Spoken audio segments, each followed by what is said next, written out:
Fresh in off the treadmill, we have the New Balance Rebel V3, and oh boy, I like this shoe a lot.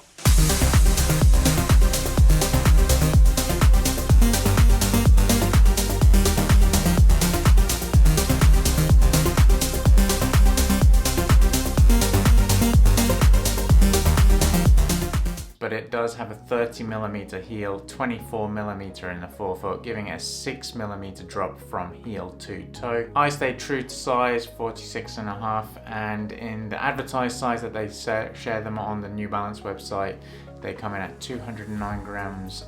That is really light. And the price it'll set you back, 150 euros. I'm sure you can probably find some deals out there. There's always a good deal out there, isn't there? On New Balance's website, it's a little bit funny because they advertise a shoe as, like the easy run shoe to do your sessions in, and also the long run shoe. So I guess that encompasses pretty much all running. Does the shoe do all types of running? Good question. It has no carbon plate, so yes, it is pretty flexible. It has like a huge wad of cushioning here, and as you can see from the sole, it does have a fair bit of grip also. They've gone with a different upper from different versions. There's kind of 2-layered mesh system and a gusseted tongue, and obviously one of these elf looking, heel collars here. The colorway, not the most exciting, but actually what tickles my fancy. I like it, quite simplistic. So yes, this is my review for the New Balance Rebel version 3s, but if you've run in them, please leave some of your mini reviews down in the comment section down below. It really does help anybody else who is looking at a review for this video, and they can maybe get some more tips from you. Roughly 100 kilometers in them. I've done some longer runs, I've done some treadmill sessions, some sessions outside. Every type of run I try to get into them to give like a proper good review for it. Let's start off with what I like before we get into those things that I don't like about it. But yeah, it's hard to kind of not mention it, how light it is. They are so light. You probably can't tell how light it is from me doing that, but yeah, they're just really light. When you've got them underfoot, you can feel that. When you've got it in your hand, you're like, whoa.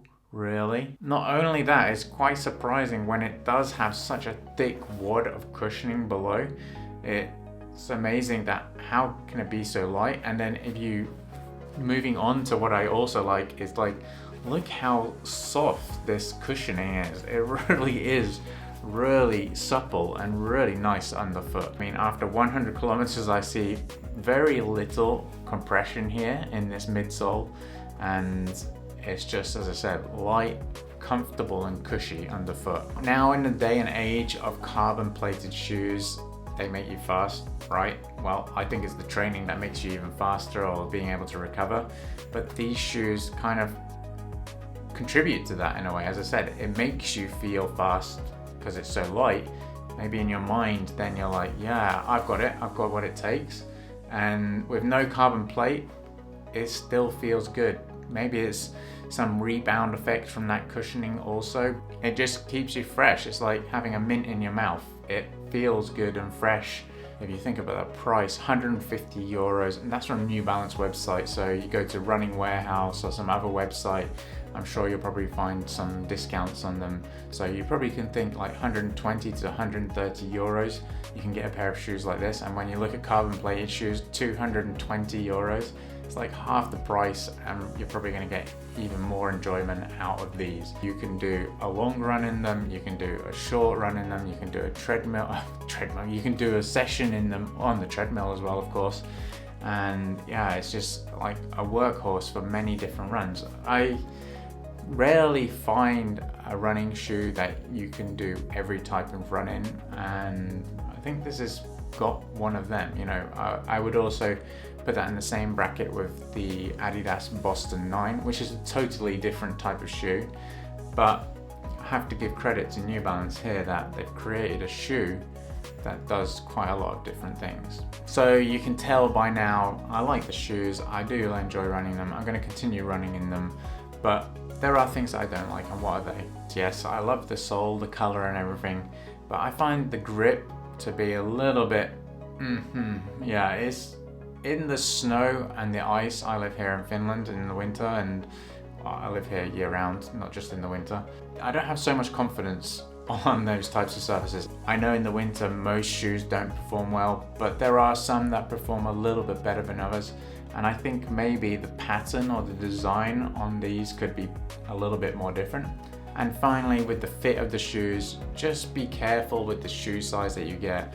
I've had a few different sizes over a few different shoes for New Balance, and my fit hasn't been too great. Obviously they do create the shoe in a wide and narrow or normal version in a way, so that's a good thing. Obviously with all running shoes you should go and try them on in the shop, and if you're going to buy it online then maybe just make sure that you can refund it or return it, or if you've never run in New Balance shoes or anything, then yeah, always best to try them on. So yes, overall it is a great versatile running shoe which I think just in general feels good to run in. And yeah, if you're going to be doing running, that's a strong winning point right there. It's light, it's a good price, and it's one of those shoes that you can pretty much pick up and do any type of run in. So if you're going on a holiday or something and just want to take one pair of shoes, any runner, I think this would be a good bet and choice to take. And although I'm not a huge fan of running in highly stacked cushion shoes, this shoe has that cushioning, but it's not somehow like overly losing your foot in it. It's a great shoe to have in your running shoe rotation. I have 18 different pairs of running shoes, so I won't be just running in this one pair of shoe. I do enjoy that other factor as well, and I would recommend that to you also, not to just always run in one pair of shoes. But it's an overall resounding, good try, and I would recommend this shoes to people. It's been a pleasure for me to test and run with this shoe. So yes, that has been my take on the Rebel V3 from New Balance. Have you been running in them? Got any comments or questions, or you want to leave your own little review? That always really helps the community here. Drop them down in the comment section down below. If you enjoyed the video, hit the like button. If you're not subscribed already, hit the subscribe button, and we'll see you in the next video.